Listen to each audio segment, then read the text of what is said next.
Kashmir life में आपका इस्तकबाल है। आज हम आपकी मुलाकात जिन दो मेहमानों से कराने वाले हैं वो दरअसल म्यूज़िक के फील्ड से वाबस्तगी रखते हैं और म्यूज़िक के फील्ड की बात जब करते हैं तो हमने अक्सर देखा है क्लासिकल म्यूज़िक को बड़े बड़े उस्ताद से गाते हुए, लेकिन जो हमारे आज के दो मेहमान हैं यंग है, टैलेंटेड है और इस पर्टिकुलर मखसूस फील्ड में हम ये कह सकते हैं कि semi classical form of music जो है उस पर अच्छा खासा होल्ड है इनके। हमारे साथ है नासिर अहमद और फिरदौस अहमद, दोनों का इस्तकबाल हमारे साथ। बहुत ज़्यादा शुक्रिया। नासिर, चूँकि आगाज़ जो कि हमने आपको इंट्रोडक्शन तो कराया दोनों का, म्यूज़िक के साथ किस तरह से रग़बत हुई आपकी? अपना पैशन था, पहले से इंटरेस्ट था या घर पे इस तरह का कोई रिवाज था? 6-7 में पढ़ता था जी। तो स्कूल में पहले नातिया कलाम वगैरह, प्रेयर्स वगैरह पढ़ते थे। उसके बाद कुछ शोज़ वगैरह देखे मैंने, और चूँकि मेरी जो माँ है वो भी मौसीकी से जुड़ी है हल्की सी, वो खुद सुनती थी तो उनके पास कुछ कोटा मिला लाइक सरगम वगैरह जो म्यूज़िक में मुझे बहुत काम आया। जो पहली उस्ताद है मेरी माँ है, उन्होंने मुझे सिखाया था, तो फिर साथ साथ में उसके साथ ही मैं म्यूज़िक के साथ चला गया और सीखने के लिए भी कोशिश की, कई जगह सीखने के लिए भी गए, कुछ कंपटीशन में पार्टिसिपेट भी किया, ऐसे चलता चला गया, सिलसिला चलता रहा। जी। फिरदौस, आप? हमारे घर में पहले से म्यूज़िक का माहौल था। अच्छा। पापा थोड़े से करते थे म्यूज़िक के साथ, लेकिन फिर उनकी जॉब लग गई तो उन्होंने फिर म्यूज़िक को छोड़ दिया। हाँ, फिर मैंने पकड़ा। अच्छा। और मेरा कज़न है, उन्होंने पहले से MA करके रखा था म्यूज़िक में और उनसे थोड़ा सीखने को मिला, फिर आगे बढ़ते रहे। अच्छा, चूँकि दोनों बड़ा खूबसूरत गाते हैं, लेकिन मेरे बोलने से काम नहीं चलेगा जब तक कि आप खुद नहीं गाएंगे और जो हमारे नाज़रीन हैं वो नहीं सुनेंगे। क्या पेश करेंगे? चलो।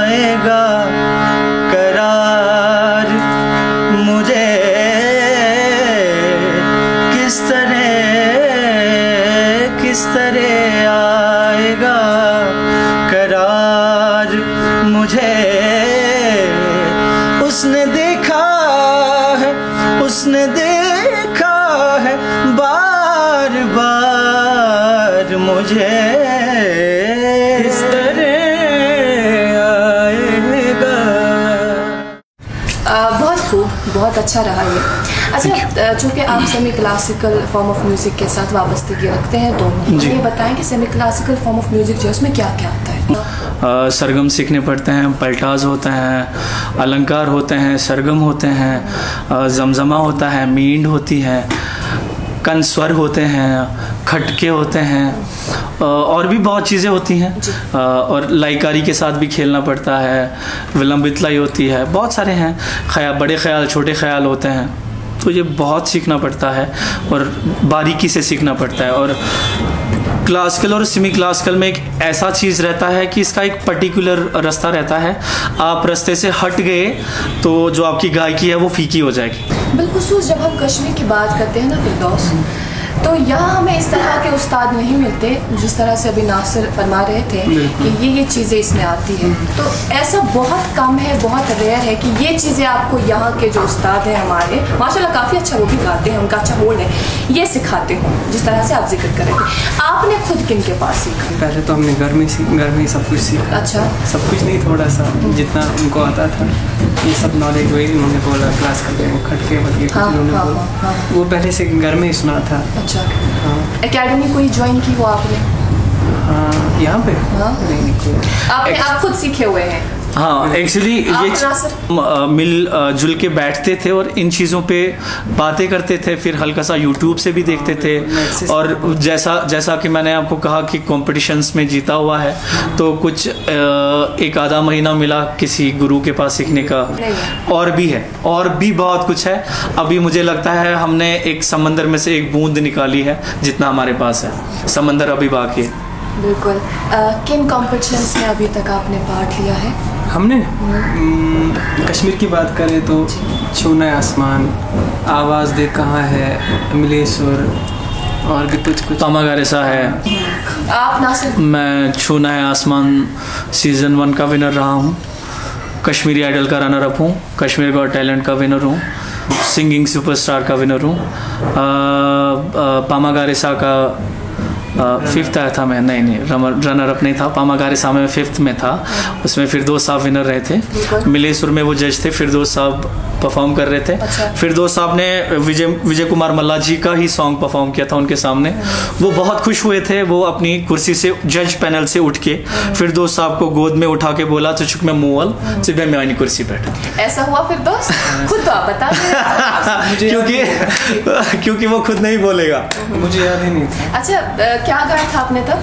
शायद नदराव नसने हवस का।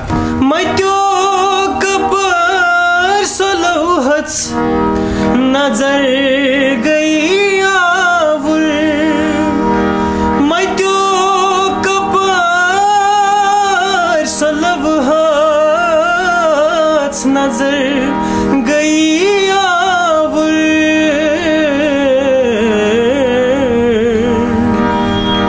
मैं वुत गुलाल दिलस, मैं वुत गुलाल दिलस, शोक होत सवार वलो,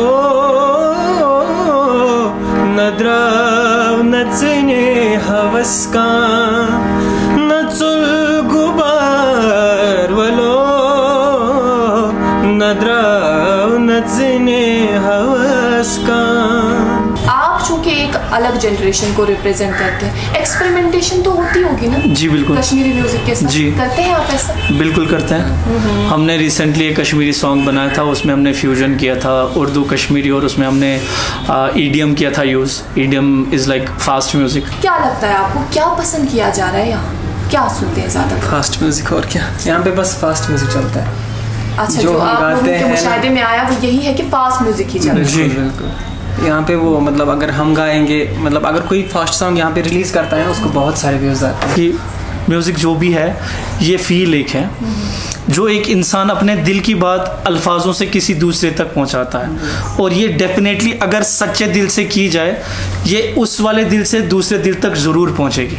अच्छा, सिंगिंग में आप किन्हें पसंद करते हैं ज़्यादा सुनना? पहले फिर दौर से पूछेंगे। मतलब कश्मीर में या ओवरऑल जिन्हें आप ज़्यादातर सुनते हो? कश्मीर में मैं विजय कुमार मल्ला साहब को सुनता हूँ। अच्छा। और मैं नुसरत साहब को सुनता हूँ, राहत फ़तेह अली खान साहब को सुनता हूँ। मेरी बहुत बड़ी लिस्ट है। तो कश्मीर में मेरे जो बहुत फेवरेट सिंगर हैं, पहले उस्ताद विजय कुमार मल्ला साहब, और अगर बाहर के सिंगर्स का अगर मैं देखूं, मैं उस्ताद नुसरत फ़तेह अली खान साहब को सुनता हूं, उस्ताद मेहदी हसन खान साहब को सुनता हूं। मेरी जिंदड़ी होई उदास वे, मेरा सावल आस न पास वे,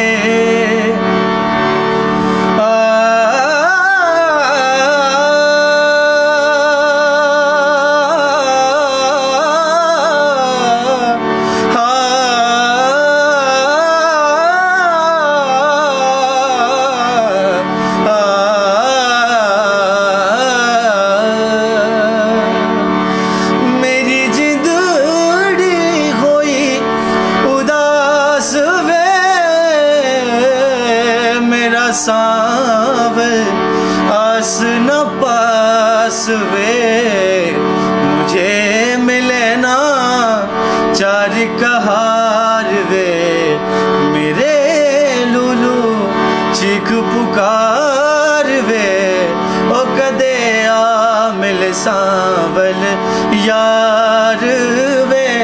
अभी आपको देखा यहाँ पे बच्चों को सिखाते हुए जी। ये क्लासेस जो आप इनको सिखाते हैं, जो आप इनको क्लासेस देते हैं, कब से आपने स्टार्ट किया? हमारा आई फील 6-7 मंथ हो गए, तो तब से कोशिश कर रहा हूँ मैं इनको सिखाने की। क्लासिकल के बगैर मौसीकी में आगे रास्ता नहीं है, ये मैं नहीं बोल रहा, मैंने बुजुर्गों से सुना है, उन बुजुर्गों से जिनके मिलियंस ट्रिलियंस में फॉलोअर्स हैं। हमने अपना एक स्टूडियो स्टार्ट किया है, मैं यहाँ पे बच्चों को प्रिपेयर कर रहा हूँ, मैं उनको रिकॉर्डिंग कराऊंगा कश्मीरी सॉन्ग्स और वही एल्बम रिलीज़ करूंगा। और उम्मीद है लोग जो है कश्मीर के लोग वो हमें बहुत सपोर्ट करेंगे, क्योंकि एक आर्टिस्ट लोगों के बगैर कुछ नहीं है। क्योंकि अगर मैं कुछ गाता हूँ मैं खुद को ही सुनूंगा तो कोई फ़ायदा नहीं है, ठीक है, मैं सुनूंगा मुझे अच्छा लगेगा, लेकिन मैं जो मेरी थिंकिंग है, मैं चाहता हूँ मेरी आवाज़ जो है वो लोगों के लिए मेडिसन का काम करे। Thank you so much for being with us. Thank you so much.